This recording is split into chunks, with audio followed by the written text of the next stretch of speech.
let's get to the NBA and the opening weekend of the NBA playoffs. We saw some tight games and some blowouts in both the East and the Western Conference.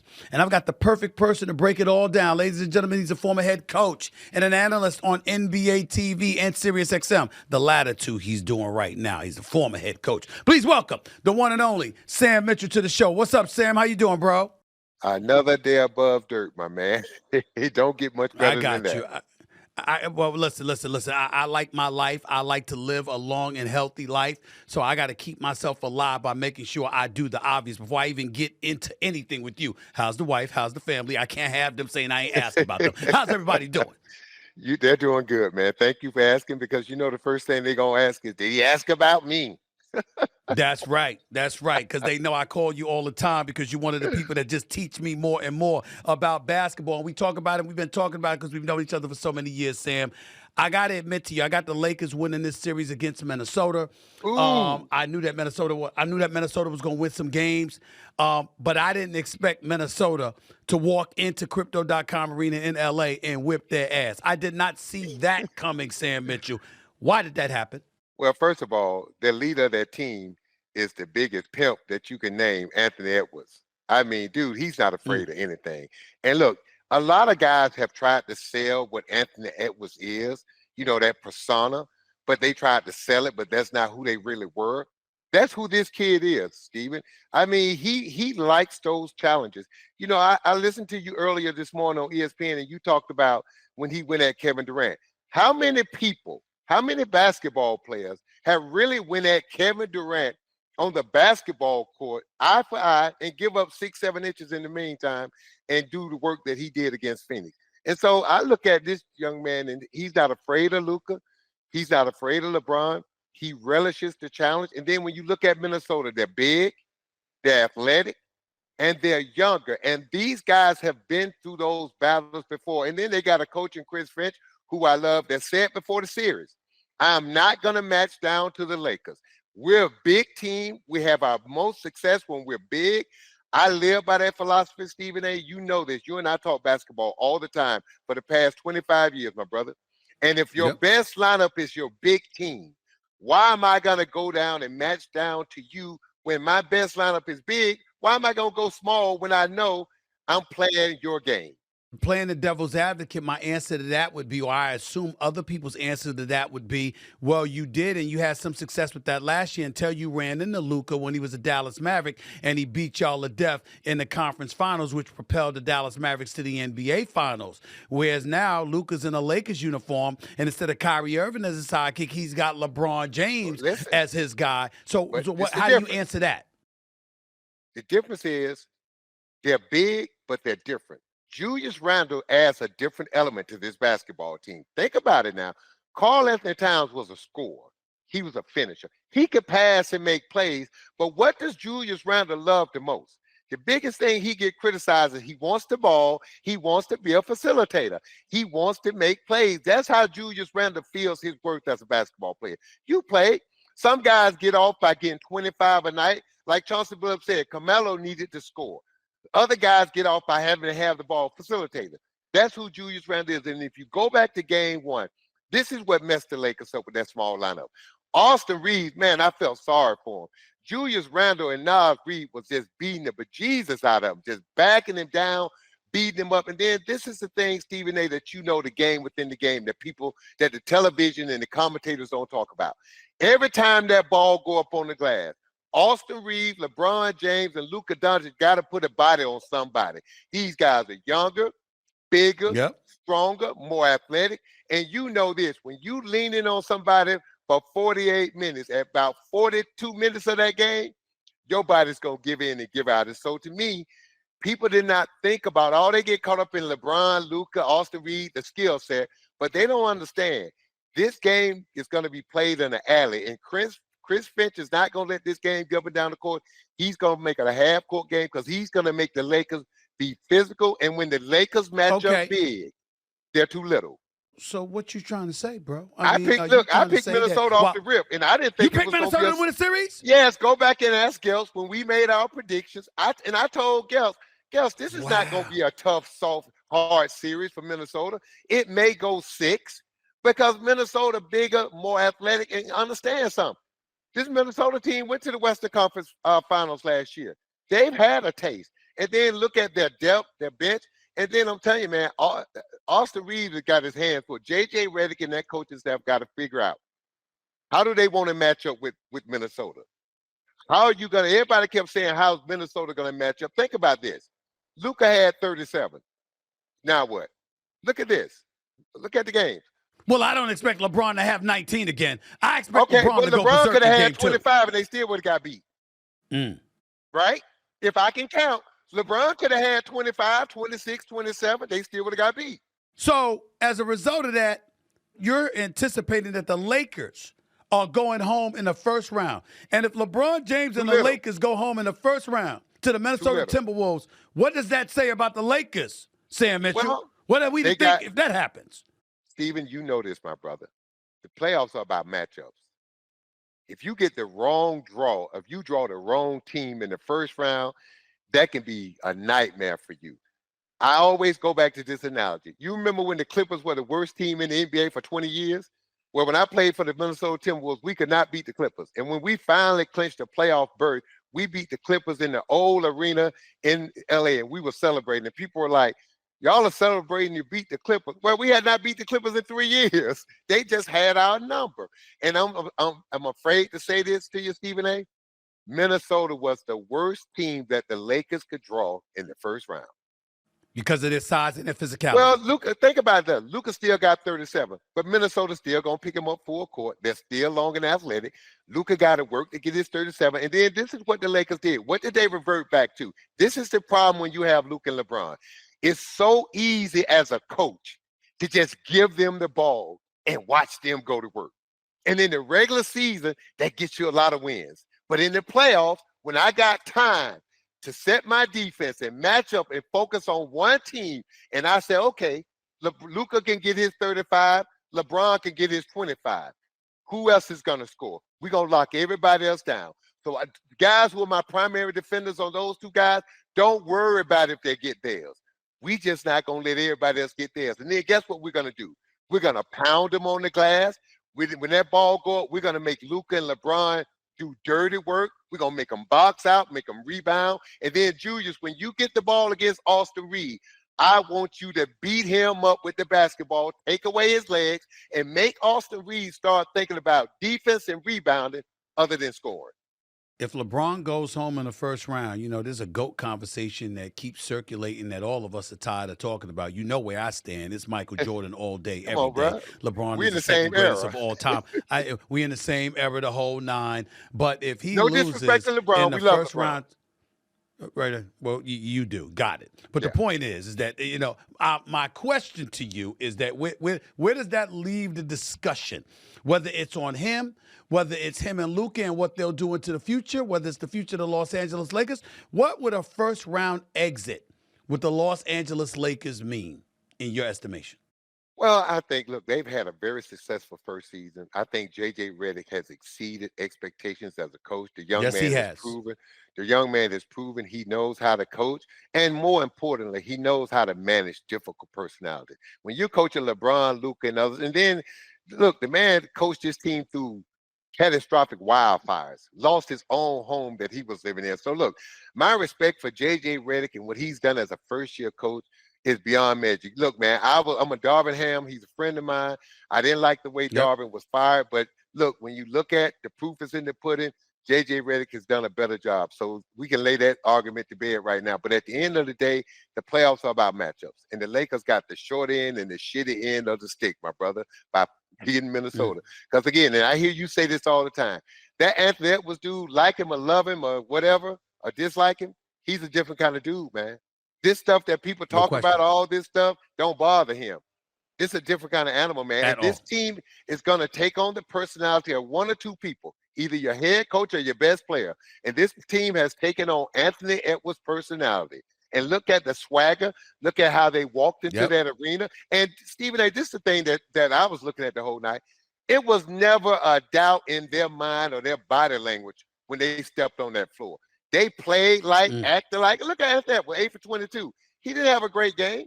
Now think about when he missed the quarter because of the calf, because of the cramps.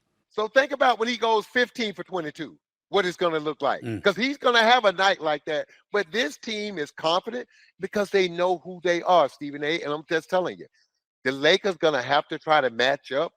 And when they do that, Jackson Hayes just too small. He just not enough in the pants. Let me move on to the next subject. I'll say this last point about Anthony Edwards. Other than he looks Jordan-esque at times, in back-to-back years, if he knocks Kevin Durant and then LeBron James and Luka Doncic out in the first round, that's saying a lot. We can't ignore that. We just can't ignore that. Let me go on to a matchup where it isn't necessarily a nightmare, and that's for the Golden State Warriors. They ended up picking Houston. We know that Houston's bigger, they're longer, they're more athletic. They're a better rebounding team. They're formidable defensively. But they struggled to score, and that haunted them last night because when it really, really counted, they didn't have Steph Curry, and they didn't have Jimmy Buckets, as in Jimmy Butler, as in playoff Jimmy. Your thoughts about what you've seen in game one of this series thus far? Not surprising. Look, I love Houston. I love Ime Udoka, what he's built, the culture, the defense, but they can't score. They struggle to score the basketball. And I said it before the trade deadline. For all the people, oh, Houston should wait. I thought it was one or two people Houston should have rolled the dice on. They either should have went at Kevin Durant or Jimmy Butler. Think about Kevin Durant or Jimmy Butler on this Houston team right now, adding a legit guy. Look at what Jimmy Butler has done in the playoffs. Think about this, Stephen A. You hold the Golden State Warriors to under 100 points, and they still beat the brakes off you. So if you're Houston, if I hold them to under 100, but yet I can only get to 80 or 85, that is not a good thing. So I think, look, it's squaring Houston right in the face this offseason after they get beat by 4 or 5 games by Golden State, which is not going to be an embarrassment because they probably understood, let's wait and see how this thing was going to pan out. But once they get beat, expect them to go all in hard if Kevin Durant becomes available. Because if you add Kevin Durant to that team, that physicality and the way they defend, they just need another guy that makes everybody attention centers around him, which will make everybody else on their team better. If you are the Houston Rockets, I think right now, if the series goes long, you keep the team intact in all likelihood because you're just young and you fell to an experienced team. If you continue to struggle this way offensively and glaringly, and Jalen Green can't do it for you like he couldn't do it last night, then I think if the Phoenix Suns call and they say, listen, you want Kevin Durant, we want our picks back, and Jalen Green, I think you're the Houston Rockets. You got to strongly consider that, even though Kevin Durant is 35 years of age. To that, you say what? I say yeah. Because, look, you're still keeping a core. Look, I coached Jalen Green in high school. I love Jalen Green. And I love Ime Udoka. But I will put the ball more in Jalen Green's hands this series. I would put him in a lot of pick and rolls and let him come off that high screening roll, which would force Golden State to trap him. Because if you switch on to Jalen Green, he can break you down. He made a move last night where he dribbled out the shot clock and still made a reverse layup against the guts of the Golden State Warriors defense.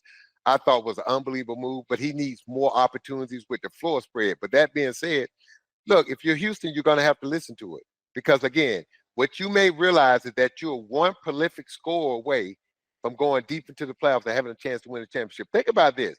Look at what OKC did to Memphis last night. Do you honestly think if you have the inability to score, what will OKC do to you and you can't score the rock? Damn. I told people, hey, man, people kept saying about, OKC don't have experience. I said that can be negative and that can be a positive because sometimes the best thing you know is what you don't know because you're not afraid of it. And just go play. Let me throw this question to you. This interesting question to you. If you're Kevin Durant and you have a choice, do you want to go to Houston or do you want to go to OKC? Not that OKC would do it, but they got everybody's picks, it seems like. I mean, they got nothing but assets, and Phoenix is in desperate need of them because they don't have a first-round pick available to themselves until 2030. So my attitude is if you're Kevin Durant and you had a choice with these two teams, Houston, OKC, considering the assets that they have available, where do you think he should go? Who he should want to go? First thing I would do before I would consider OKC going back there, I would pick up the phone and want to talk to Shea. Because what that young man has done at OKC, the way he's brought this team together, where all those guys pull for each other, love for one another. Yes, they do. And I know people who know Shea personally. He loves OKC. He wants to win a championship for OKC. So if I'm Kevin Durant, I got to make sure it's okay with him. Second, just looking at it on from apples to oranges, I would say Houston. From this standpoint, you got a coach in Ime Udoka who's going to hold everybody accountable. You got a coach in Ime Udoka who's going to play you at that small forward position because he don't want you playing that power forward position where you're getting beat up every night, where you got to box out and rebound and all that dirty work. I kept telling people at this stage of Kevin Durant game, you got to keep him clean. You can't let him get sacked. Don't play him at the power forward. Play him at the small forward. So I know if he goes to Houston, Ime Udoka, who played the game, is going to definitely use him the right way. And he can minimize Kevin Durant getting beat up and beat down because he plays him at that small forward or that two-guard position where all he has to really worry about is guarding perimeter guys and scoring the rock. So I would say from a pure basketball standpoint, either one of those places, but I would lean a little bit towards Houston. How the hell was Phoenix this bad this year? With Booker, Durant, Beal, you're 36 and 46. I know they were like 3 and 14 without Kevin Durant missing the 17 games or so that he missed. I get that part. But Frank Vogel, you're a former coach, not just a former player, but a former coach. Frank Vogel wins a championship for the Lakers in 2020, comes there 1 year in Phoenix, he gets booted out. Mike Budenholzer wins a championship for Milwaukee against Phoenix in 2021. He comes there for 1 year, he gets booted out. And I'm looking at these guys. Are you gonna look at yourself? Coaches getting fired left and right. In 2 years on the job, Ishbia, the owner for the Phoenix Suns, gets rid of Monty Williams, who took him to the finals, and 2 championship coaches. And you've got Kevin Durant, you've got Bradley Beal with a no trade clause, and you've got Devin Booker. How the hell is this situation this bad? Because, Steven, they didn't fill out the rest of the roster around them properly. You're playing Kevin Durant at the power forward at 36 years old with the injuries that he's had. Really? Do you really want Kevin Durant? You want Kevin Durant got to go in there and get 10, 12 rebounds every night, boxing out, hitting people? No, I want KD on the wing playing the 2 or the 3. I want him shooting jumpers. I want him posting up smaller guys shooting over him. And then when they put a bigger guy on him, I don't care if we're cross-checking. Coaches, oh, we're cross-checking. That's why he's got to guard a big guy. So what? Let them worry about us, man. You got to, when you got 3 all-star caliber players, you're walking into the building with a bazooka, not a handgun. Use it. Second, your role players. Everybody's got to know their role. I would have went to Bradley Beal from day one and said, look, you're going to finish games, but I need to balance out my roster. I'm going to bring you off the bench. All right, this is about competing and winning a championship. You made your money. You've done everything in this league but win. Don't you want to win? Right? And so sometimes as a coach, you got to help players make the decision. I kept hearing, well, they're letting Bradley decide. And no, that's not leadership. Your job is not to be liked, but to lead. Your job is to be respected than to be liked, right? So lead this team. Put people in their place. That right there would have made Kevin Durant and Devin Booker sit up in their shoes, and it would have made everybody else in that locker room stand at attention because they understand Coach Bud would have been in complete control. Then you build that roster around him and you give everybody a role. Y'all job is for these 2 guys to go score. Keep them clean. Set screens. Do the dirty work. The same thing we did in Minnesota around KG. KG didn't have to get grimy until we got to the playoffs. During the regular season, that was our job. When I played for the Indiana Pacers with Reggie Miller didn't have to get grimy until we got to the playoffs. During the regular season, that was our job. So your role players got to understand their role, and they got to cherish it because you got Booker and Kevin Durant, and then you got Beal coming off the bench. So I just thought it was because it was a veteran team, the coaches go in there and try to have a conversation with people instead of directing people and coaching people. And I tell people this all the time, Stephen A., you know this. We as coaches and basketball players, our whole life, we've been told what to do, what time to do it, and how to do it. And I think coaches, when they come into a situation with superstars, they take a step back and they get a little tentative and they start negotiating instead of coaching. You brought up grinding. You know, you grind to come playoff time or whatever. I've been lamenting the fact that my Knicks haven't looked like that this year, not looked like the same team that they were last year when they had Randle before he got hurt. And then, of course, you got Josh Hart and you got, Hartenstein before he departed for OKC, etc. But they showed up in the playoffs against the Pistons, and they go on a 21-0 run in that fourth quarter. I like what I saw from my New York Knicks. I'm very, very pleased. This series, however, is something that is one that I think could go 7 games. Real quick, your thoughts about it? I think you're right. I think this is a tough matchup for the Knicks. Look, Detroit Pistons are not afraid of the Knicks. They had success against them in the regular season, and you could tell the way that game started and halfway through that game, Detroit kept taking control, and the Knicks just kept fighting. I think for the Knicks, they figured out their formula, how to play against Detroit. Cade Cunningham, there's no one can guard him. And when they put him at that high screening role and bring that screen up high, and he gets downhill at 6'8", it's a nightmare for the Knicks. But I think if you're the Knicks, use Karl Anthony Towns. I was happy for Karl. His defense was great. He made some timely shot, but all the Knicks players showed up. That was a great win for the Knicks right there. OG Anunoby has been lights out for him. If the Knicks can beat the Pistons in about 6 games and gain confidence, if the Knicks play like they played in game 1 going throughout the rest of the playoffs, then I will believe this version of the Knicks can scare Cleveland or the Boston Celtics. I don't think they can scare Boston. Cleveland, yes. I don't think they can scare Boston. I think Boston is just too low. They got too many weapons. Boston beat up a little bit now. I know with Jaylen Brown, I get that. Boston. With Jaylen Brown and now Jason Tatum, so there's some concerns. I'm just talking about my if they're only reason for this, Doc, and I know you're a Knicks fan, my only reason I give you a little pause for this. Remember, Karl Anthony Towns' greatest asset is offense. In order to beat the Boston Celtics, you got to have 4 guys that you got to score. You ain't beating them playing D because they can score. The Knicks can put 5 guys on the floor that you got to guard now. They couldn't do that in the past. I got you. I got to move real quick with these last couple of questions. Let me stay within the Eastern Conference right now. I don't need to talk about Boston and Orlando right now. How much of a legitimate threat are the Cleveland Cavaliers? I love Mitchell. I love what I'm seeing from Garland. Mobley has really elevated his level of play. Atkinson has really proven himself to be a really quality coach. You know, they've got some size. They defend. They rebound. The pickup of Hunter, DeAndre Hunter, was a big deal.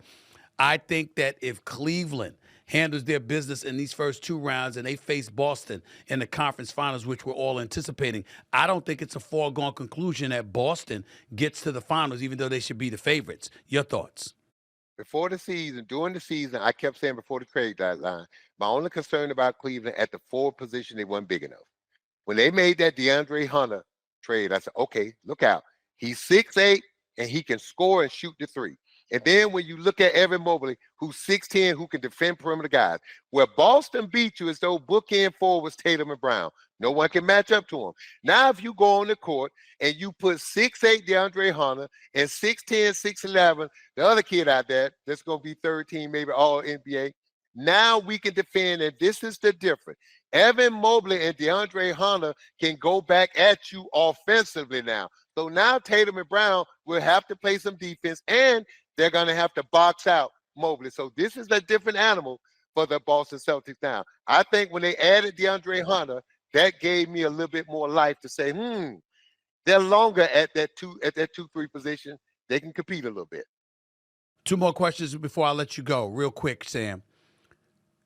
I love the idea. I love seeing Damian Lillard and Halliburton going at it verbally.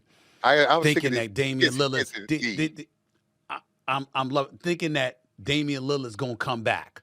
I want to see what him and Giannis on the court together for the first time in the postseason could do. To me, if they win the series, we should be excited.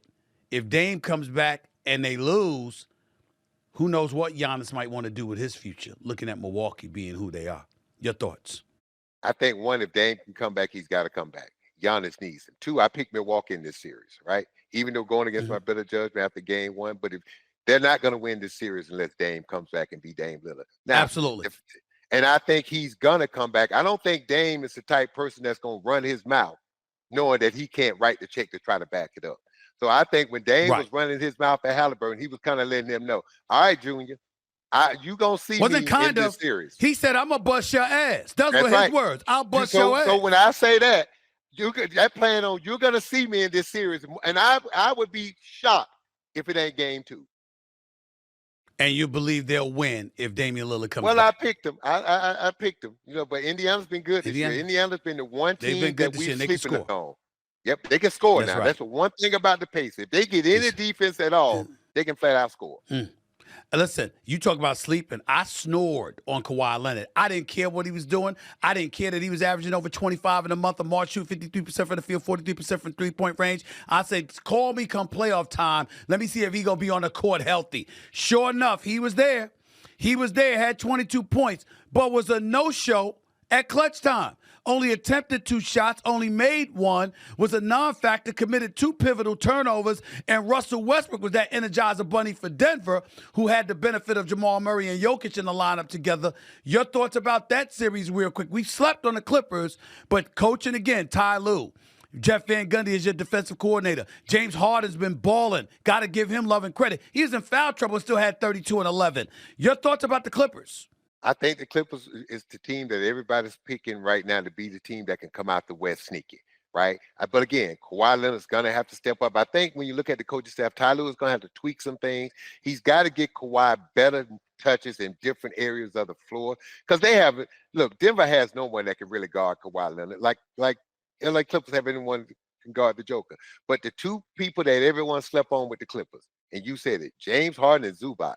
Man, Zubac has quietly become the 4th or 5th best center in the NBA. And when you look at James Harden, look, man, without James Harden in the 79 games and the way he played this year, we would not be talking about the Clippers. But to your point, you're right.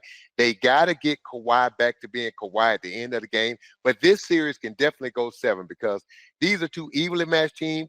I think Denver, David Alderman's going to do a good job. He was on my staff in Minnesota. He's smart. And people forget, the apple don't fall far from the tree. His dad invented the corner offense.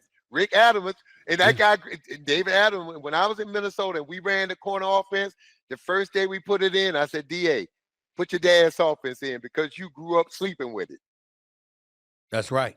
My man, Sam Mitchell, former NBA Coach of the Year, now doing great work on NBA TV and on SiriusXM NBA Radio. Appreciate you. Love you, bro. Good to see you, man. Dude, we'll catch up down the line. And I want to tell people this. People don't be shocked when he run for office now. I keep telling people that. Don't be, and not just some little rinky-dink. He ain't trying to be mayor of Scranton, Pennsylvania. We talking about your presidency. I'm gonna leave it at that. I got you. Got me on your side, bro. You got me. You know, if whatever I'll you never do it need because I from like me, my I'm money gonna too be there much. for you. I like my money too much, so I ain't doing it. But if I ever decide to do it, I'll make sure you got an invite to the White House. You know that. I'll be there. I'm gonna be on your committee. All right, my man. Appreciate it, bro. Thank you. One and only Sam Mitchell right here with Stephen A. right here on the Stephen A. Smith Show.